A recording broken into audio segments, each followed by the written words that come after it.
Friends, अगर आपको diabetes है तो आज का ये वीडियो आपका जीवन बदल देगा। अक्सर आपने देखा होगा डायबिटीज में आपका घर का बना हुआ नॉर्मल भोजन आप करते हैं और उसके बावजूद आपकी ब्लड शुगर स्पाइक होती है। आखिर ऐसा क्यों? और मरीज पूरे जीवन ये समझ नहीं पाता कि भोजन में जो वो ले रहा है कहीं ना कहीं ग्लूकोज उसके माध्यम से ब्लड में जा रहा है और ब्लड शुगर को स्पाइक कर रहा है। ऐसे में मरीज आमतौर पर दवाइयों का सपोर्ट लेते हैं और जीवन भर दवाइयों का सेवन करते हैं और अपनी ब्लड शुगर को मैनेज करते हैं। परंतु यदि आप अपने भोजन को ठीक कर लें, जिसके बारे में हम इस वीडियो में जानेंगे, तो आप अपने ब्लड शुगर में भारी कमी ला सकते हैं। इसलिए आज मैं इंट्रोड्यूस आपके साथ कर रहा हूं संजीवनी भोज, संजीवनी थाली। जैसा कि मेरे सामने दो तरह की थालियां रखी हैं। एक थाली नॉर्मल इंसान की है जो आप लोग घरों में खाते हैं और दूसरी थाली है संजीवनी भोज, संजीवनी थाली। ये डायबिटीज का अमृत है, संजीवनी के जैसा है और इसका मैं दावा कर रहा हूं। आप इसे ट्राई करके देखना, आप भी इस बात पर पूरा यकीन करेंगे। परंतु आपसे आग्रह इतना ही है कि इस डाइट को मेडिकल सुपरविजन में करें या फिर डे टाइम में करें, क्योंकि होगा क्या, आपकी ब्लड ग्लूकोज इतनी कम आएगी या जरा भी स्पाइक नहीं करेगी। परंतु अगर आप डायबिटीज की एलोपैथिक मेडिसिन पर होंगे तो पॉसिबल है कि आप हाइपोग्लाइसीमिया में चले जाएं। ऐसे में अगर आप इस भोज की ट्रायल रात में करते हैं तो परेशानी हो सकती है। ऐसी स्थिति में यदि आप दिन में लंच में इसको ट्रायल करते हैं तो डेफिनेटली स्थिति को संभाला जा सकता है। परंतु अपनी ब्लड शुगर पर निगाह जरूर रखना। अदरवाइज सामने दिए गए नंबरों पर संपर्क करके आप मेडिकल सुपरविजन में दवाइयों पर पूरी सलाह लेकर के फिर इस डाइट को फॉलो कर सकते हैं। देखिए, सबसे पहले मैं इंट्रोड्यूस करता हूं आपकी नॉर्मल थाली। देखिए, आपकी नॉर्मल थाली में क्या होता है। आमतौर पर रोटी होती है, एक कटोरी दाल होती है, इसके साथ में ये गोभी की सब्जी है और ये करीब 100 से 150 ग्राम तक चावल है। इसके पहले अक्सर कई मरीज सलाद लेना पसंद करते हैं। कई बार डायबिटीज के मरीज सलाद नहीं लेते, वो डायरेक्ट अपना मेन कोर्स मील लेते हैं। पर किसी भी स्थिति में अगर आप सलाद का सेवन करते हैं तो आपकी शुगर को वो एज सच स्पाइक नहीं करेगा। अब जहां तक सवाल आता है गेहूं की रोटी का, तो आप कई बार गेहूं की रोटी लेते हैं या शुगर को कंट्रोल करने के लिए ज्वार बाजरा की रोटी, रागी की रोटी, मिलेट्स की रोटी लेते हैं।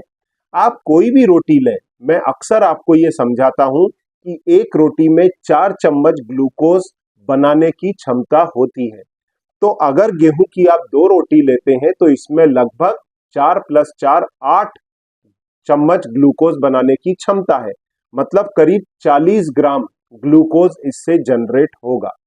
अब एक कटोरी आप अगर दाल लेते हैं जिसमें करीब 50 ग्राम दाल मोटा मोटी यूज हुआ है, तो ऐसी स्थिति में दालों में भी सबसे कॉम्प्लेक्स कार्ब होते हैं, तो 25 से 30 ग्राम कार्ब आपके एक कटोरी दाल में आएंगे। इसलिए आपने कई बार देखा होगा कि इवन लो कार्ब चपाती लेने के बाद भी आपकी ब्लड ग्लूकोज दाल लेने के बाद बढ़ जाती है।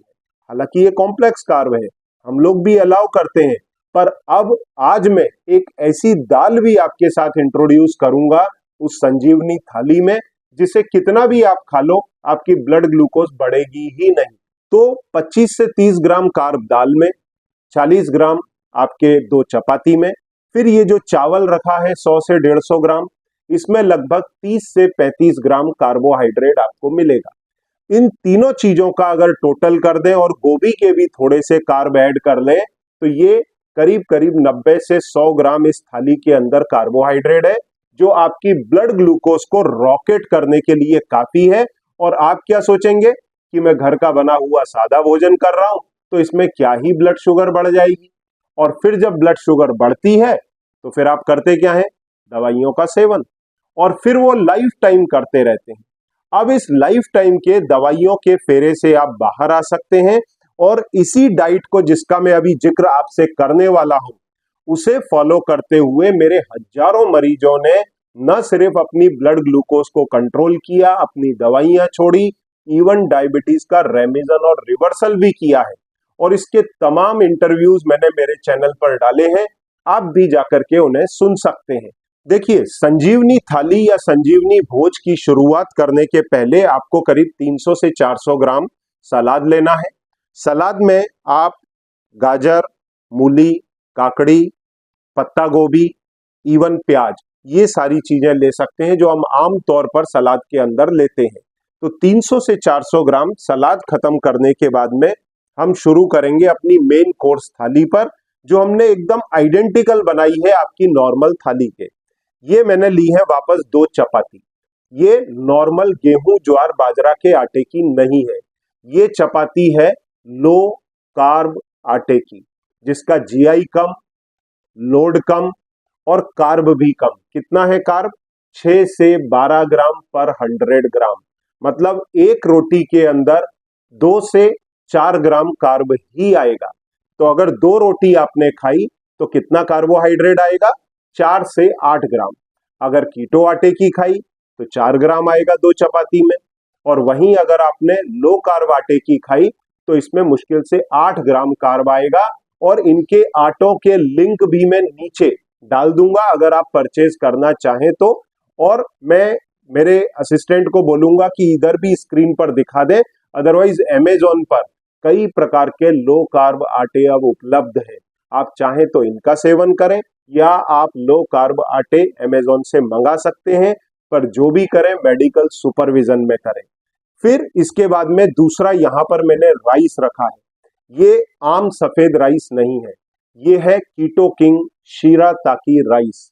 इस राइस के 100 ग्राम में मात्र 1 ग्राम कार्ब है, मात्र 1 ग्राम। ये करीब 150 से 200 ग्राम यहाँ पर राइस रखा है, तो इसमें मात्र 2 ग्राम कार्ब है। तो रोटी में कितना? 4 से 8 ग्राम कार्ब। चावल में कितना? मात्र 2 ग्राम कार्ब। अब ये जो दाल है, ये स्पेशल दाल है, ये दुनिया की स्पेशल दाल है। और मैं ऐसा बोल रहा हूं इसलिए क्योंकि मुझे मालूम है यहां पर ये जो दाल मैंने रखी है, जो एकदम तुअर की दाल जैसी लगेगी आपको, ये दाल है लुपिन दाल। ये मैंने इंपोर्ट की है।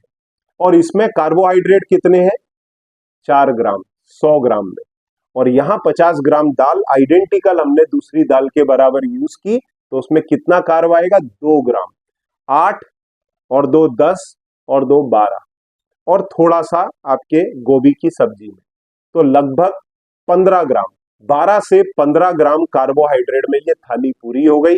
सैलेड अगर हम मिला लें तो ज्यादा से ज्यादा ये 20 से 25 ग्राम कार्ब जाएगा, जबकि वहीं सैलेड के साथ में ये 100 से 110 115 ग्राम कार्ब आपकी नॉर्मल थाली में होता है। तो उससे 1/5 कार्ब जब आपके शरीर में जाएगा तो ब्लड ग्लूकोज स्पाइक ही नहीं होगी। तो इसे कहते हैं संजीवनी थाली। अब सोच रहे होंगे आप, ये दाल मैंने आखिर कौन सी इंट्रोड्यूस कर दी, चावल कौन सा इंट्रोड्यूस कर दिया? तो चावल ये है कीटो किंग शिराताकी राइस। इसके लिंक में दे दूंगा, आप परचेज कर सकते हैं अमेजोन से या लॉन्ग लिव लाइफ की साइट से। और ये है दाल, ये इंडिया में पहली बार आई है, मैंने इंपोर्ट की है। पहली बार ये दाल मेरे को अफ्रीकन कंट्रीज में मिली थी, फिर मेरे को ये कुछ और मिडिल ईस्टर्न कंट्रीज में मिली, जैसे टर्की के अंदर ये मिलती है, इजिप्ट में मिलती है, लेबनान में मिलती है। मैंने जब इसका इंटरनेशनली एग्जामिन किया तो और भी कई कंट्रीज हैं जो इसे उपजाते हैं। तो मैंने इसको खास तौर से डायबिटीज के मरीजों के लिए इंपोर्ट किया। इसी तरह से आपने कुछ समय पहले देखा होगा, मैंने एडमामे बीन्स भी आप लोगों के लिए इंपोर्ट किया। पर आप लोग करते क्या है गलती? चने की भारी क्वांटिटी खाते हैं और फिर आपकी ब्लड ग्लूकोज बढ़ती है। मैं अक्सर आपको सलाह देता हूं कि आप अगर इवनिंग स्नैकिंग में लेते हैं तो एडमामे बीन्स लें, आपकी शुगर स्पाइक नहीं होगी, क्योंकि उसमें 10% कार्ब है, जबकि आपके चने में कितना है? 45। तो वो खास तौर से डायबिटीज के मरीजों के लिए इंपोर्ट किया, पर अब उसको पहलवान लोग यूज कर रहे हैं प्रोटीन के लिए। तो आप देखो कि डायबिटीज के मरीज कितना यूज कर रहे हैं और वो लोग कितना कर रहे हैं, तो उसका प्रॉपर इस्तेमाल करें। तो वो मैंने आपके लिए इंपोर्ट किया, शिराताकी राइस आपके लिए इंपोर्ट किया। और अब ये नई चीज ल्यूपिन दाल, इसके 100 ग्राम में मात्र 4 ग्राम कार्ब है और फाइबर 30% के ऊपर, प्रोटीन 30% के ऊपर। ये प्रोटीन रिच, दुनिया में सबसे अधिक प्रोटीन वाली दाल है। आफ्टर एडमा में सेकंड नंबर पर। जो भी इंडिया में दाल अवेलेबल है वो 20 ग्राम से के आसपास प्रोटीन रखती हैं, पर उसमें कार्ब होता है 45-50 ग्राम और 60 ग्राम धुली दालों में, इसमें है मात्र 4 ग्राम धुली दाल में। तो ये दाल के साथ में अगर आप चाहें तो मैं इनके सबके लिंक दे दूंगा, आप ले सकते हैं। तो आज हमने क्या समझा, ये है आपकी संजीवनी भोज और संजीवनी थाली। इसका इस्तेमाल मेडिकल सुपरविजन में करें, सामने दिए गए नंबरों पर संपर्क करके फिर करें तो ज्यादा बेहतर होगा। तो इससे होने वाले रिस्क फैक्टर, हाइपोग्लाइसीमिया के बारे में हम आपको समझा पाएंगे, और जब आप ये भोजन करेंगे तो आपकी इस नॉर्मल थाली से जबरदस्त फर्क पाएंगे। मैं आपको बोलता हूं, अगर इस थाली में आपका 100 मिलीग्राम डेसीलीटर ब्लड ग्लूकोज बढ़ा है तो इसमें 20-25 से ज्यादा नहीं बढ़ना चाहिए। ऐसी स्थिति में आप डायबिटीज फ्रेंडली फूड के साथ अगर आगे बढ़ते हैं तो अपनी डायबिटीज का न सिर्फ कंट्रोल बल्कि उसका रेमिशन और इवन रिवर्सल कर सकते हैं। Thank you very much.